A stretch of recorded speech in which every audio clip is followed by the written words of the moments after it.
Caríssimos irmãos e irmãs, a paz do Senhor Jesus Cristo e o amor de Maria. Eu sou o Jarbas, faço parte do grupo de oração Metanoia da Renovação Carismática Católica de Carolina. Sou coordenador do Ministério de Pregação e estou trazendo essa forma um pouco diferente de fazermos esses nossos estudos, as nossas formações, para que a gente se capacite cada vez mais para o anúncio da Palavra de Deus. Nós fizemos o primeiro encontro, onde estudamos sobre o pregador e a pregação. Era o pregador e a pregação. Hoje a gente vai falar sobre a forma de pregar, a forma e os conteúdos da pregação.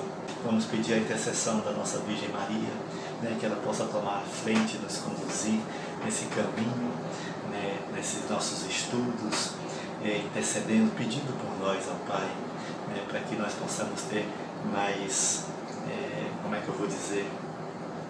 que a força de vontade, de querer estudar, de querer buscar conhecimento, de querer ser instruído, seja muito maior do que a vontade de ficar fazendo outros tipos de coisa, que eu tenha essa vontade de fazer, de servir, de fazer a vontade de Deus aqui no nosso coração, da forma que Ele nos proporciona. Amém? Glórias a Ti, Senhor Jesus. Obrigado, Pai. Então vamos dar continuidade e vamos iniciar então essa segunda formação, tá, meus irmãos? Vocês lembram, que a gente fez a primeira formação, falando do pregador e da pregação, já falei isso no início. Então nós vamos iniciar agora a nossa segunda formação, que é o conteúdo e a forma de pregação. Tá? Vamos trabalhar sobre isso. Então, o conteúdo da pregação. Olha só, o pregador a serviço de nosso Senhor não prega simplesmente uma opinião própria. Olha só que isso, olha como isso é interessante e importante, mas prega a verdade. Ele prega a palavra de Deus. Não é uma opinião minha que eu vou levar para as pessoas. Não é uma coisa que eu comecei a pensar e eu disse, não, mas isso aqui não está certo, isso aqui não é dessa forma. Eu acho que é assim. Eu não posso fazer isso. Eu preciso pregar a verdade. E a verdade é a palavra de Deus. A palavra de Deus que nos é revelada pela Sagrada Escritura, pela Sagrada Tradição. Eu tenho que me ater a isso. E isso é interessante, porque eu preciso, quando eu tenho dúvidas sobre algum assunto na Bíblia, eu tenho que saber o que a minha igreja fala sobre isso. O que o magistério da igreja fala sobre isso. Eu não posso simplesmente criar uma resolução na minha cabeça e começar a pregar sobre isso. Isso pode até se tornar uma heresia. Então, eu preciso ter isso muito claro na minha mente. Eu preciso ter isso muito claro na minha formação de pregador. Eu preciso pregar a verdade. Eu preciso pregar a palavra de Deus. Amém? Então, o que é a Sagrada Escritura? Porque foi falado que a verdade está revelada na Sagrada Escritura e na Sagrada Tradição. Mas o que é a Sagrada Escritura? A palavra de Deus é o que nós conhecemos como a Bíblia. Aqui, a palavra de Deus que nos foi revelada. Aqui é Deus falando conosco, é Jesus falando conosco. O que nós precisamos conversar com Deus através de uma oração, nós podemos buscar a palavra de Deus. Se a gente quiser conhecer os desígnios de Deus, a gente busca na palavra de Deus. Claro, é lógico que a nossa igreja entende que nem toda palavra está aqui, nem toda verdade está aqui. Nós temos também a Sagrada Tradição da igreja, que inclusive é o seguinte, o assunto seguinte. O que é a Sagrada Tradição? É aquela tradição oral que nos é transmitida desde os tempos dos apóstolos. Ou seja, é tudo o que foi transmitido no decorrer do tempo, no passar do tempo, passado de apóstolo para os apóstolos, dos bispos para os bispos, dos papas para os papas, e que nos foi revelada, nos foi trazida pelo Sagrado Magistério da Igreja, que é o Papa, são os bispos, os nossos padres, eles trazem para nós essa revelação interpretada pela Igreja, e nós vamos falar sobre isso, essa questão da interpretação, né, interpretado para a igreja, para que a gente possa, sem nenhuma dúvida, sem nenhuma confusão na cabeça, pregar a palavra de Deus, falar com convicção de que aquilo é a verdade de Deus. Amém? Então essa é a Sagrada Tradição. Ela é expressa sobretudo nas definições dos primeiros concílios da igreja e nos escritos dos santos padres, né, que são os papas. E nós temos o Sagrado Magistério da igreja. Se nós temos a Sagrada Escritura, que é a Bíblia, nós temos a Sagrada Tradição, que é aquele conhecimento passado adiante, nós precisaríamos do Sagrado Magistério para pegar esses conhecimentos, fazer essa interpretação, né, preparar para nós e ser transmitido para cada um de nós. Né? Esse é o Sagrado Magistério da igreja, né, como já foi falado. São os ensinamentos do Papa, dos bispos, ensinando algo em comum, em comunhão com ele, né, o magistério. Pela ação do Espírito Santo, é infalível. Olha essa palavra interessante. Infalível. Né? Duas coisas interessantes que nós temos aqui. Primeiro, que é revelado pela ação do Espírito Santo. Nós precisamos acreditar nisso, que essa interpretação não é uma interpretação simplesmente humana, mas é uma interpretação inspirada pelo Espírito Santo. E é infalível. Quando a igreja fala em nome de Deus, ela é infalível. Quando o Papa fala em nome de Deus, né, ele é infalível. Por quê? Porque o Papa é Deus? Não. É justamente porque está na palavra de Deus. Né? Quando Jesus falou para Pedro, o nosso primeiro Papa, ele disse: Pedro, tu és pedra, e sobre essa pedra edificarei a minha igreja. Tudo que ligares na terra será ligado no céu, e tudo que desligares na terra será desligado no céu. Isso é um dogma de fé. É a infalibilidade papal. Significa o seguinte: isso é um dogma e foi instituído no Concílio Vaticano I pelo Papa Pio IX. Ele foi instituído que quando o Papa fala de um dogma de fé, institui um dogma de fé, ele é infalível, né? Porque ele está sendo conduzido pelo Espírito Santo naquele momento. Então foi daí que veio os dogmas marianos, os dogmas da Eucaristia, são dogmas de fé, onde a igreja é infalível. Até mesmo na hora das interpretações, né, da Bíblia, das revelações de Deus, o Papa é infalível, a igreja é infalível. Então, é infalível quando faz definições em matéria de fé e moral. Mas quando é que isso acontece? Quando o Papa está instituindo um dogma de fé. Quando o Papa está falando, né, como diz aqui no texto, quando ele faz uma definição em matéria de fé e moral. Ele fala em nome de Deus. Então o Espírito Santo está ali junto. Por isso é infalível. Né? Porque o Espírito Santo nunca abandonou a igreja.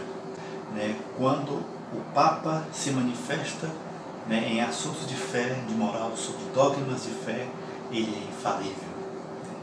E isso nós precisamos acreditar, nós precisamos confiar. No Concílio Vaticano II, também foi embasado sobre esse assunto, né, da igreja ser infalível nesse quesito. O ofício de interpretar autenticamente a palavra de Deus escrita ou transmitida foi confiado unicamente ao magistério vivo da igreja, cuja autoridade se exerce em nome de Jesus Cristo. A Sagrada Tradição, a Sagrada Escritura e o magistério da igreja, olha como esse trecho é interessante, eu vou até repetir. A Sagrada Tradição, a Sagrada Escritura e o magistério da igreja, segundo o sapientíssimo plano de Deus, estão de tal maneira ligados e unidos de uma coisa, que uma coisa sem a outra não se mantém. Mas juntos, cada um ao seu modo, sob a ação do Espírito Santo, colaboram eficazmente para a salvação das almas. Documento Dei Verbo número 10. Porque vocês já ouviram falar, eu tenho certeza, que a nossa Igreja Católica ela se mantém sobre 3 pilares, que é a Sagrada Tradição, a Sagrada Escritura e o Magistério da Igreja. Esses 3 pilares seguram a nossa Igreja, fortalece, né? Edifica a nossa Igreja. Se a gente perde um desses pilares, a Igreja pode cair. É como se fosse um banquinho de 3 pernas. Se a gente tira uma das pernas, não tem como o banco se manter em pé.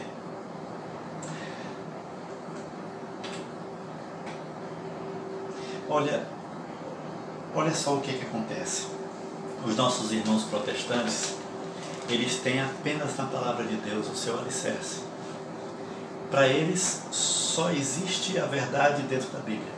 O que não está na Bíblia não é verdade, não é considerado uma verdade divina, uma revelação divina.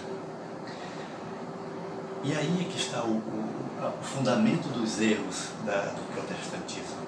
É justamente aceitar a palavra de Deus como uma verdade de fé, como uma única verdade, e não aceitar o Sagrado Magistério, ou não aceitar a Sagrada Tradição. E olha a incoerência nisso. Como é que eu posso aceitar a Bíblia como única verdade e ignorar a Sagrada Tradição e o Sagrado Magistério, se a Bíblia ela nasceu da Sagrada Tradição, criada pelo Sagrado Magistério? Não tem incoerência. Da Sagrada Tradição da Igreja Católica nasceu a Bíblia. E foi o magistério da Igreja que fez essa separação. Olha aqui como a gente pode acompanhar. Ou foi o magistério da Igreja quem confiou, ou quem definiu os livros que devem fazer parte da Sagrada Escritura, que são chamados canônicos, e os livros que não deveriam fazer parte da Sagrada Escritura, que são os chamados livros apócrifos. Foi a Igreja que disse, não, esse vai participar, esse vai fazer parte da Bíblia, esse não vai fazer parte da Bíblia. Nós podemos nos alicerçar sobre esses 3 pilares. E é uma riqueza profunda, e nós precisamos buscar essa riqueza. Nós precisamos nos aprofundar cada vez mais no conhecimento dessa riqueza. Com isso, podemos tirar 2 conclusões. Olha que interessante essas conclusões. A primeira conclusão é que o pregador precisa ter conhecimento não apenas da Bíblia. Eu preciso conhecer o magistério da Igreja. Eu preciso conhecer a Sagrada Tradição da Igreja. Porque a Sagrada Tradição da nossa Igreja, o Sagrado Magistério da nossa Igreja são riquíssimos de conhecimentos, em onde nós podemos mergulhar em vários documentos, encíclicas papais. O Catecismo da Igreja Católica. Eu não posso simplesmente me ater à palavra. Ela é importantíssima, isso a gente não tem dúvida. Mas eu preciso também conhecer a Sagrada Tradição. Eu preciso entender o que a minha igreja fala sobre isso. E só tem uma forma, que é estudar o Sagrado Magistério da Igreja, os seus concílios, os documentos, o Catecismo da Igreja Católica, né? Que inclusive foi redigido a pedido do Papa João Paulo II. E o segundo ponto é que um pregador deve ter adesão completa aos ensinamentos do magistério da Igreja. Porque se isso não acontece, ele não pode ser pregador. A pregação não é o lugar dele.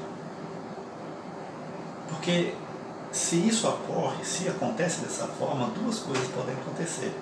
Ou ele vai começar a falar besteira, ou ele vai começar a pregar heresias, ou ele vai começar a colocar confusão na cabeça das pessoas, e isso é terrível, né? Ou então ele pode o quê?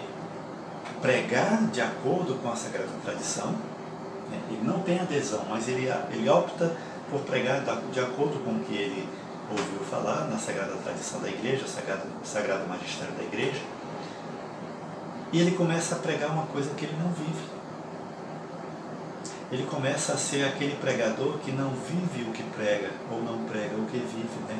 Que a gente tanto fala no Ministério da Palavra, no Ministério de Pregação.